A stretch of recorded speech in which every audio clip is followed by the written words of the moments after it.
অষ্টম শ্রেণীর শিক্ষার্থীরা পড়াশোনা করি চ্যানেলের পক্ষ থেকে তোমাদেরকে অনেক অনেক অভিনন্দন। আমরা আজকে গণিতের পরিমাপে প্রতিসমতার প্রয়োগ এই অধ্যায়ের 188 পৃষ্ঠার যে 1 নম্বর অনুশীলনীর অঙ্কটা রয়েছে এটা সলভ করব। তো এখানে বলা হয়েছে নিচের চিত্রগুলোর ঘূর্ণন কোণ এবং ঘূর্ণন প্রতিসমতার মাত্রা নির্ণয় করো। তো ঘূর্ণন কোণ মানে হচ্ছে যে এই যে চিত্রটা আছে এই চিত্রটা কত ডিগ্রি কোণে ঘুরলে সেটার আকৃতিটা ঠিক থাকবে, আর ঘূর্ণন প্রতিসমতার মাত্রা যেটা সেটা হচ্ছে যে কতবার ঘোরার পরে সে তার আগের অবস্থানে ফিরে আসবে। আর ঘূর্ণন প্রতিসম রেখা যেটা সেটা আমরা আগে দেখিয়েছিলাম যে একটা চিত্রকে আসলে একটা রেখার মাধ্যমে দুটা সমান ভাগে ভাগ করা যায়, এরকম কয়টা রেখা আছে এটাকে বলা হয় ঘূর্ণন প্রতিসম রেখা। তো এখানে আমাদের রেখাটার প্রয়োজন নেই, ঘূর্ণন কোণ আর ঘূর্ণন প্রতিসমতার মাত্রা দেখাতে বলা হয়েছে। তো আমরা ক নাম্বারটা নিলাম। আমরা এই জায়গায় যদি একটা চিহ্ন দিয়ে রাখি তাহলে আমরা বুঝতে পারবো যে কিভাবে জিনিসটা করছে। আমরা জিনিসটা দেখো কম্পিউটারে করে রেখেছি। তো এই চিহ্নটা ছিল না, আমরা এইখানে একটা দাগ দিয়ে রেখেছি। তো এটাকে আমরা দেখো এই দিকেও ঘোরাতে পারি অথবা এই দিকেও ঘোরাতে পারি। তো আমরা হচ্ছে যে এই দিকে ঘুরিয়েছি ঘড়ির কাঁটার দিকে। তো এইখানে ছিল, আমরা যদি দেখো একবার ঘোরাই তাহলে এই যে এই কালো দাগটা এইখানে আসলো, কিন্তু আকৃতিটা দেখো একই রকম থাকলো। তো আকৃতি একই রকম না থাকলে কিন্তু সেটা হবে না। যেমন দেখো সমদ্বিবাহু ত্রিভুজ যেটা আছে, সমদ্বিবাহু ত্রিভুজের দুটো বাহু সমান, ধরো যে এ বি সি, এই এ বি আর এসি বাহুটা সমান। এখন আমরা যদি এটা একবার ঘোরাই তাহলে ধরো যে এ বিন্দুটা চলে আসলো এইখানে, আর বি সরে গেল এখানে, সি সরে গেল এখানে। তো এখানে বাহু সমান ছিল দেখো এ বি আর এসি, সেই এ বি আর এসি কিন্তু এইখানে এসে দেখো এই দিকে আর এই দিকে চলে গেল। এখন এটাকে যদি আমরা সমান ভাবে কেটে নেই তাহলে কিন্তু একটা আরেকটার উপর মিলে যাবে না। তো এই হলো এটার বিষয়। তো এইখানে আমরা দেখো ফার্স্ট টাইম যখন এরকম একবার ঘোরালাম তখন এই কালো দাগটা এখানে আসলো, সবগুলো একবার ঘুরলো। তারপরে আরেকবার যখন ঘোরালাম তখন এই কালো দাগটা এখানে আসলো, আরেকবার যখন ঘোরালাম কালো দাগটা এইখানে চলে আসলো, আরেকবার যখন ঘোরালাম তাহলে দেখো আগের অবস্থানে চলে আসলো। কিন্তু প্রতিটা চিত্রের দেখো আকৃতি কিন্তু আগের মতোই ছিল। তাহলে এইটাকে ধরা যাবে না, এটা যেহেতু প্রাথমিক অবস্থা। তাহলে একবার ঘোরালাম, দুইবার, তিনবার, চারবার, তো এই যতবার ঘোরানোর ফলে সে আগের অবস্থানে ফিরে আসছে, কিন্তু শর্ত হলো যে এই প্রত্যেকবার তার আকৃতিটা যেন একই রকম থাকে। তো এই যতবার ঘোরানোর ফলে সে তার আগের অবস্থানে ফিরে আসছে সেটাই হচ্ছে ঘূর্ণন প্রতিসমের মাত্রা। তো এইটা দেখো আমরা আমরা একটা সূত্র এখানে বলি যে ঘূর্ণন কোণ, ঘূর্ণন কোণ, এই ঘূর্ণন কোণ সমান হচ্ছে 360 ডিগ্রি ভাগ হচ্ছে ঘূর্ণন সংখ্যা। এইভাবে আমরা লিখতে পারি। এর আগে আমরা কিন্তু প্রতিসম রেখা দিয়ে ভাগ করেও ঘূর্ণন কোণ বের করেছিলাম, আর এখানে আমরা যেটা করছি সেটা হচ্ছে ঘূর্ণন সংখ্যা। তো এই যে একবার, দুইবার, তিনবার, চারবার যেহেতু এটা ঘুরেছিল, তাহলে এইটার আমরা দেখো ঘূর্ণন সংখ্যা ওই 360 ডিগ্রিকে জাস্ট 4 দিয়ে ভাগ করে নেব। তো এটা হচ্ছে 360 ভাগ 4, তো এটা ভাগ করলে হচ্ছে 90। তাহলে ঘূর্ণন কোণ হচ্ছে এটার 90 ডিগ্রি। আর এই ঘূর্ণন প্রতিসমতার মাত্রা আমরা আগেই দেখেছি যে 1, 2, 3, 4 চারবার ঘোরার ফলে সে আগের অবস্থানে ফিরে আসছে, যার কারণে ঘূর্ণন প্রতিসমতার মাত্রা এটা আমরা এখানে লিখে দিই যে ঘূর্ণন প্রতি সমতার মাত্রা হচ্ছে 4। এইভাবে কিন্তু আমরা সবগুলো কোশ্চেন সলভ করতে পারবো। তো এখন আমরা দেখো খ নম্বরটায় আসছি। খ নম্বরের চিত্রটা এরকম ছিল। তো এখানে আমরা একটা ফোঁটা দিয়ে রাখলাম, সেক্ষেত্রে আমরা এইদিকে যদি ঘুরাই, প্রথমবার একবার ঘোরালে এই ফোঁটাটা এখানে আসলো, তারপরের বার ঘোরালে এখানে আসলো, তারপরের বার ঘোরালে এইখানে, তারপরের বার এইখানে, তারপরের বার এসে এখানে আসলো। তাহলে 1, 2, 3, 4 5বার ঘোরানোর ফলে সে হচ্ছে প্রাথমিক আগের অবস্থানে ফিরে আসছে, কিন্তু প্রতিবার যে আমরা ঘুরিয়েছি তাদের আকৃতিটা কিন্তু একই রকম ছিল। সো এখানে ঘূর্ণন কোণ হবে 360 ডিগ্রি ভাগ ঘূর্ণন সংখ্যা, এটা হচ্ছে ভাগ। তাহলে 360 ডিগ্রি ভাগ 1, 2, 3, 4, 5, প্রথমটা ধরা যাবে না, তো এটা 5 দিয়ে ভাগ দিলে 72 ডিগ্রি। আর ঘূর্ণন মাত্রা কিন্তু এই যতবার ঘোরানোর ফলে সে প্রাথমিক অবস্থানে ফিরে আসছে, এটা আমরা একবারই লিখে দিতে পারি যে ঘূর্ণন প্রতি সমতার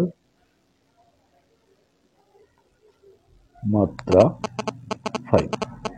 আর এটা আমরা এইভাবে বের করতে পারি যে ঘূর্ণন প্রতি সমতার মাত্রা সমান 360 ডিগ্রি ভাগ ঘূর্ণন কোণ, অর্থাৎ 360 ভাগ হচ্ছে 72 ডিগ্রি, এটা ভাগ করলে ওই 5ই আসবে, এটা ডাইরেক্ট লিখে দেওয়া যায়। এরপর হচ্ছে গ নাম্বার।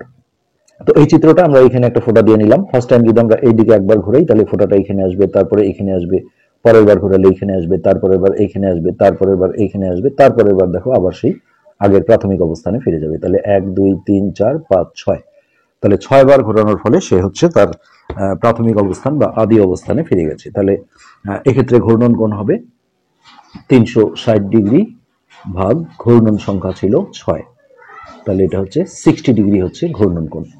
আর ঘূর্ণন প্রতি সমতার মাত্রা হচ্ছে আমাদের 6, যেহেতু 1 2 3 4 5 6, 6 বার ঘোরানোর ফলে সে তার প্রাথমিক অবস্থানে ফিরে আসছে। তাহলে আমরা বলে দিতে পারবো যে ঘূর্ণন প্রতি সমতার মাত্রা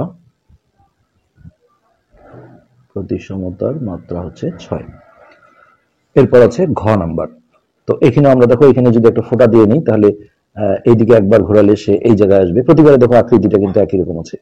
আরেকবার ঘোরালে এখানে আসবে, আরেকবার ঘোরালে সে আগের অবস্থানে আসবে, অর্থাৎ 1 2 3, 3বার ঘোরানোর ফলে সে আগের অবস্থানে ফিরে আসছে। তাহলে ঘূর্ণন কোণ হচ্ছে 360 ডিগ্রি ভাগ হচ্ছে ঘূর্ণন সংখ্যা 1 2 3, তাহলে এটা হচ্ছে 120 ডিগ্রি।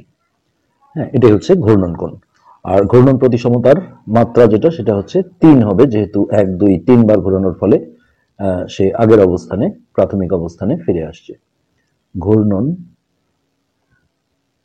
প্রতি সমতার মাত্রা হচ্ছে 3। তো এইটা ছিল ঘ নম্বর। এরপর আমরা উম নম্বরটা দেখব। উম নম্বরটা আমরা এইখানে একটা দেখো ফোঁটা দিয়ে নিলাম। তো এটাকে আমরা যদি এইদিকে ঘোরাই, ফার্স্ট টাইম এই ফোঁটাটা দেখো এইখানে চলে আসছে, তারপরে আরেকবার ঘুরলে এইখানে আসবে, আরেকবার ঘুরলে এই জায়গায় চলে আসছে, তারপরের বার আবার সেই প্রাথমিক অবস্থানে ফিরে আসছে। এই ফোঁটাটা তোমরা যে কোনো জায়গায় দিয়ে নিতে পারো। তাহলে 1 2 3 4 বার ঘোরানোর ফলে সে প্রাথমিক অবস্থানে ফিরে আসছে। তাহলে ঘূর্ণন কোণ হচ্ছে সূত্র 360 ডিগ্রি ভাগ হচ্ছে ঘূর্ণন সংখ্যা ছিল 4, তাহলে 90 ডিগ্রি হচ্ছে আমাদের ঘূর্ণন কোণ। আর ঘূর্ণন প্রতি সমতার মাত্রা, ঘূর্ণন প্রতি সমতার মাত্রা হচ্ছে 1 2 3 4, অর্থাৎ যতবার ঘোরার ফলে সে আগের অবস্থানে ফিরে আসছে, কিন্তু শর্ত হলো প্রতিবার ঘোরানোতে আকৃতিটা কিন্তু একই রকম থাকতে হবে। নেক্সট হচ্ছে লাস্ট চ নাম্বার। তো এখানে দেখো এটা একটা সমদ্বিবাহু ত্রিভুজ। তো এটা কিন্তু সমদ্বিবাহু ত্রিভুজের ক্ষেত্রে পুরোটা একবার ঘুরে না নিয়ে আসলে আগের অবস্থানে ফিরে আসবে না।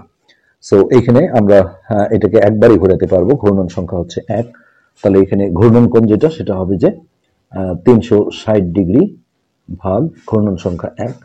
তো 1 দিয়ে ভাগ করলে এটা 360 ডিগ্রি থাকবে। আর ঘূর্ণন প্রতি সমতার মাত্রা যদি আমরা বের করি, এটা বোঝা যাচ্ছে 1 হবে। ঘূর্ণন প্রতি সমতার মাত্রা, অর্থাৎ একবার ঘোরানোর ফলে সে তার আগের অবস্থানে ফিরে আসছে, তাহলে 1। তো এটাই ছিল 1 নম্বর অঙ্কটা। এরপরে আমরা 2 নম্বর অঙ্কটা আজকে সলভ করে ফেলবো। তো এবার আমরা 2 নম্বর প্রশ্নটা দেখবো। এখানে বলা হয়েছে একমাত্রার ঘূর্ণন প্রতি সমতা বলতে কি বোঝো? একমাত্রার ঘূর্ণন প্রতি সমতার ঘূর্ণন কোণ কত? আর খ নম্বরে দেওয়া হয়েছে প্রতিসম কোণ 20 ডিগ্রি হতে পারে কিনা কারণ উল্লেখ করো। তো এই যে একমাত্রার ঘূর্ণন প্রতি সমতা, যেটা দেখো যে আমরা যদি প্রথমের দিকে আমরা যেটা দেখাচ্ছিলাম যে সমদ্বিবাহু ত্রিভুজ, হ্যাঁ, ধরো উপরের বাহু দুটো আমরা সমান ধরলাম, যে এই দুটো বাহু এ বি আর এসি সমান।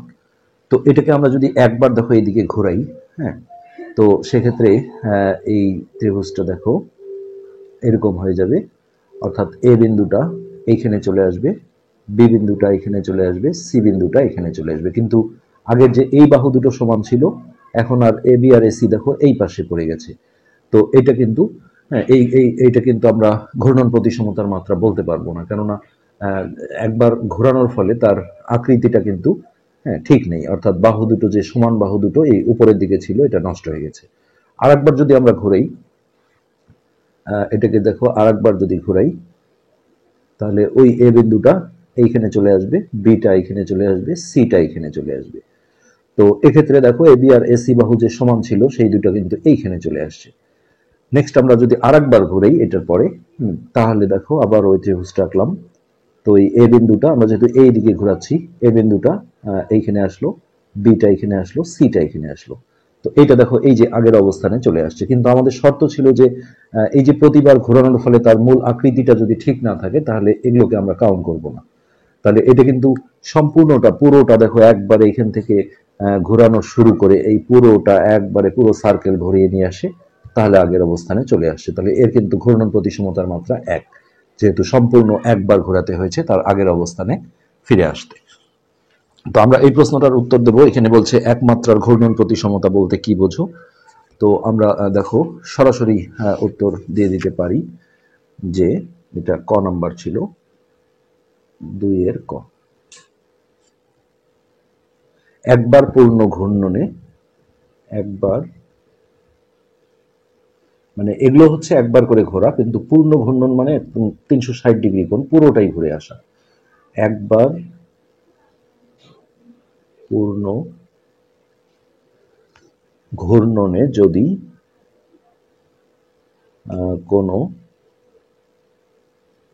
যদি কোনো বস্তু হচ্ছে যে পূর্বের অবস্থানে অর্থাৎ প্রাথমিক পূর্বের অবস্থায় ফিরে আসে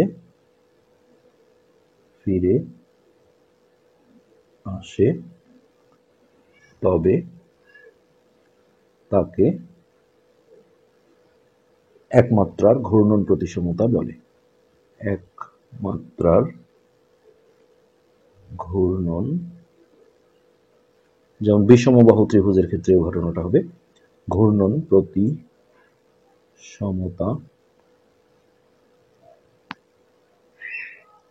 বলে, একমাত্রার ঘূর্ণন প্রতিসমতা বলে। তো এর হচ্ছে একবার যেহেতু সম্পূর্ণ ঘুরে আসে, এটা 360 ডিগ্রি কোণ উৎপন্ন হবে, সেক্ষেত্রে আমরা সরাসরি বলে দিতে পারবো যে একমাত্রার ঘূর্ণন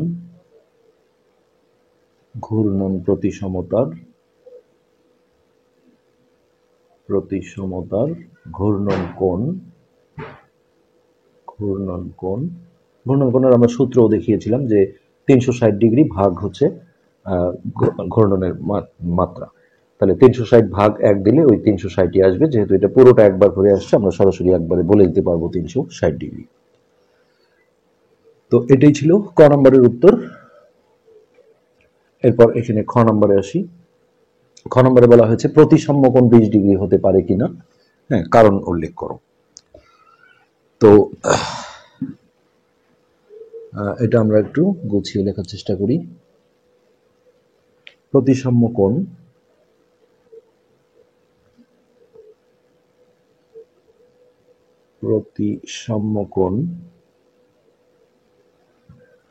আমরা আগে উত্তরটা দিই, 20 ডিগ্রি হতে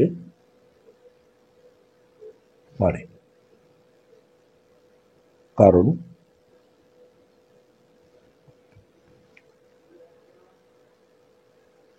কারণ আমরা এইভাবে দিই, 18টি সুষম মানে সমান বাহুযুক্ত, এটা আসলে ছবি আঁকা একটু কঠিন, 18টি সুষম বাহু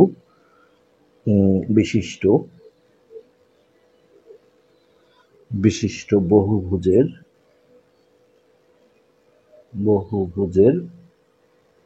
ঘূর্ণন কোণ।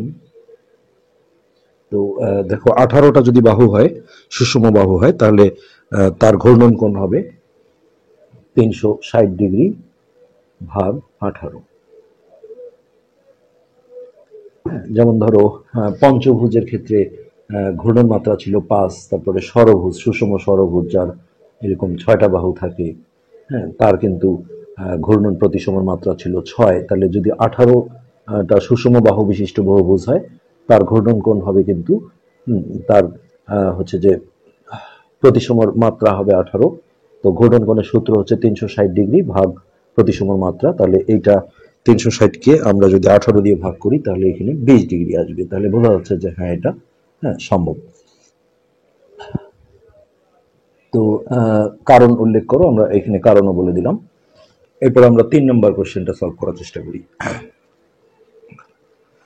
এখানে দেখো এই ছবিগুলো দেওয়া হয়েছে, প্রতিসাম্য রেখা হ্যাঁ আঁকতে বলা হয়েছে, চিত্রগুলো সম্পন্ন করো। তো প্রথমে 3-এর ক নাম্বারটা আমরা নিচ্ছি। 3-এর ক।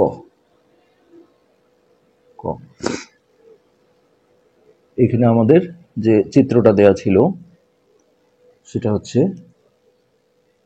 প্রতিসাম্য রেখা কিন্তু দেয়া ছিল, দেখো এরকম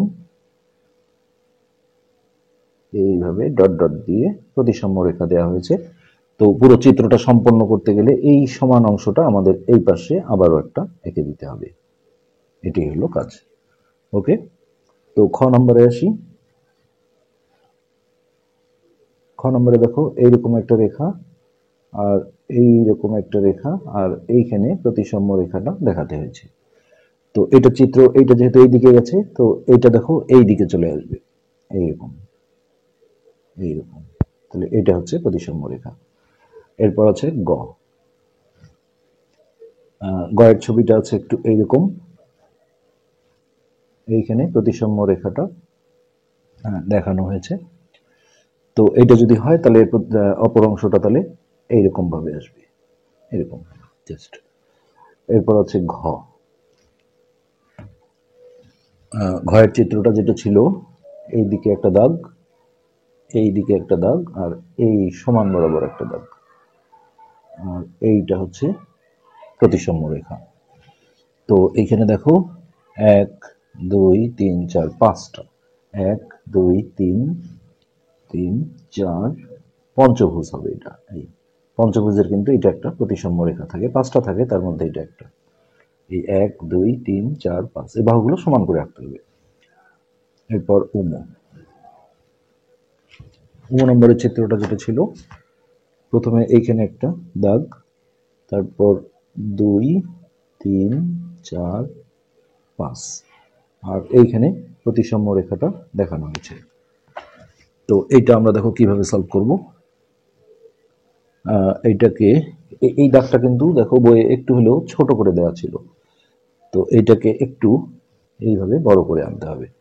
তো 1 2 3 4 5 6 7 8 অষ্টভুজ হয়ে যাবে এটা। হ্যাঁ, এই হলো, এটা আমরা আরেকবার কি, প্রথমে এই দাগটা একটু ছোট ছিল, তারপর একটা বড়, এটাও বড়, এটা এইদিকে, তারপর এইদিকে, আর এইখানে প্রতিসাম্য রেখাটা দেখানো হয়েছে। তো 1 2 3 4 5টা, 1 2 3 4 5টা। এখন এই দিকে আমরা দেখো এই দাগটা জাস্ট একটু বড় করে দেব, তারপর এইখানে একটা, এইখানে একটা, দুইটা,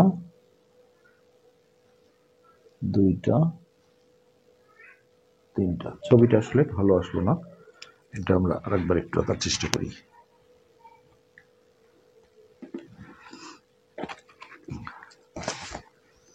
1 2 3 4 5 6 7 অষ্টভুজ হবে এটা, আসলে 8টা হবে। তো প্রথমত যেটা দেওয়া ছিল এটা হচ্ছে একটু ছোট ছিল, এই এই এই এইখানে ছিল প্রতিসাম্য রেখাটা। তো এই 1 2 3 4 5, তো এইটা একটু বড় করে দিতে হবে জাস্ট এরকম। এখন দেখো এইখান থেকে এইরকম ভাবে একটা যাবে, তারপর একটা সোজা হয়ে আসবে, তারপর এটাও একটু বড় হবে আর এরকম হবে। সো এখন যদি গুনি তাহলে এইটা দেখো পুরোটাই একটা, 1 2 3 4 5 6 7 8 অষ্টভুজ। এইটা ছিল নম্বর যে কোশ্চেনটা, 1 1 2 3 4 5 6 7 8। হ্যাঁ, ওকে, এটাই ছিল নম্বর। এরপর আমরা 4 নম্বর কোশ্চেন অর্থাৎ লাস্ট কোশ্চেনটা দেখছি। আমরা আজকের পার্টি আসলে পুরো অধ্যায়টা শেষ করে দিতে চাই। নিচের চিত্রগুলোর প্রতিসাম্য রেখা অঙ্কন করো। আগেরটা দেখো প্রতিসাম্য রেখা দেয়া ছিল আর আমাদের চিত্রটা কমপ্লিট করতে হয়েছে, আর এখানে প্রতিসাম্য রেখাগুলোই আঁকতে বলা হয়েছে। তো এই ক নম্বরে প্রতিসাম্য রেখাগুলো তোমাদের এঁকে দেখাচ্ছি। তো এই যে ক নম্বরের ছবিটা আছে, এখানে হচ্ছে যে 1 2 3টা প্রতিসাম্য রেখা আমরা পাবো। তো প্রথমত আমরা দেখো এই বরাবর যদি কাটি, স্কেল দিয়ে করবে তোমরা, এই বরাবর এইটা একটা, তারপরে এই বরাবর যদি দেই, এটা একটা, আরেকটা যদি এই বরাবর দেওয়া হয়, এটা একটা, তাহলে 3টা এখানে আমরা প্রতিসাম্য রেখা পেলাম। এগুলো যদি তোমরা নামকরণ করো, এটা দাও এ বি, তারপরে এটা দাও সিডি, আর এটা দাও ই এফ। তাহলে A B CD R E F, এই 3টা হলো প্রতিসাম্য রেখা। এরপরে এই যে ছবিটা আছে, এর প্রতিসাম্য রেখা হচ্ছে আমরা দুটো আঁকতে পারবো। একটা দেখো এই বরাবর যদি ভাঁজ করি, তাহলে এটাকে আমরা এ বি নাম দিলাম। আর একটা এই মিডিল বরাবর এই দিক দিয়ে যদি ভাঁজ করি বা কাটি, তাহলে এটা সিডি নাম দিলাম। তাহলে 2টা প্রতিসাম্য রেখা বের হবে। আচ্ছা, এরপরে এই চিত্রটা যেটা আছে, এর কিন্তু 3টা প্রতিসাম্য রেখা আমরা পাবো। একটা দেখো এই বরাবর ভাঁজ করলে সমানভাবে ভাগ হবে, আরেকটা হচ্ছে এই বরাবর, আরেকটা হচ্ছে এই যে এই বিন্দুটা বরাবর। এগুলো বাইরে বের করে দিতে পারো, এখানেও 3টা প্রতিসাম্য রেখা বের হবে। ওকে, এরপর আসো ঘ নম্বর। তো এই ঘ নম্বরে হচ্ছে দুইটা বের হবে এখান থেকে। এই 2টার মধ্যে একটা দেখো এই কর্ণ বরাবর, মানে এই দিক দিয়ে যাবে একটা, এই মাঝ বরাবর আমরা একটা করতে পারবো, এই কর্ণটা বরাবর, তাহলে সমান 2 ভাগে ভাগ হবে। আরেকটা হচ্ছে এই কর্ণ বরাবর, তাহলে এর হচ্ছে আমাদের 2টা প্রতিসাম্য রেখা আমরা পেলাম। এরপর আসো ওম নম্বর। ওম নম্বরে হচ্ছে এখানে আমরা মোট 4টা প্রতিসাম্য রেখা বের করতে পারবো। হ্যাঁ, তো এই 4টার মধ্যে আমরা দেখো একটা যদি এই বরাবর দেই, এটা 1, এরপর একটা হচ্ছে এই বরাবর দিতে পারবো 2, একটা হচ্ছে এই কোণা বরাবর, এই কর্ণ বরাবর 3, আর একটা হচ্ছে এই কর্ণ বরাবর 4। এইভাবে যদি আমরা ভাগ করি, তাহলে কিন্তু সমান অংশে জিনিসটা ভাগ হয়ে যাবে। ওকে, এবার আসো চ নম্বর। তো এর কিন্তু একটাই প্রতিসাম্য রেখা বের হবে, সেটা হচ্ছে এই বরাবর যদি ভাঁজ করি আমরা বা ভাগ করি, তাহলে দেখো সমান 2টো অংশ বিভক্ত হয়ে যাবে। আর এই যে এই ছবিটা আছে, এখানে আমরা 4টা প্রতিসাম্য রেখা পাবো। হ্যাঁ, এই 4টা, যেহেতু এটা একটা বর্গ দেখা যাচ্ছে, এই বরাবর একটা, এই বরাবর একটা, 2টা, আর এই কর্ণ বরাবর আরো 2টো বের হবে। হ্যাঁ, তো এই যে এইখান থেকে ধরে এই কর্ণ বরাবর একটা যাও, আবার এই যে এই কর্ণটা আছে, এই কর্ণ বরাবর, এই 4টা হচ্ছে এটার প্রতিসাম্য রেখা। তো এটাই, এর মাধ্যমে আমাদের আজকের এই পার্ট সম্পূর্ণ কমপ্লিট করে ফেললাম। আজকে পর্যন্তই, ধন্যবাদ।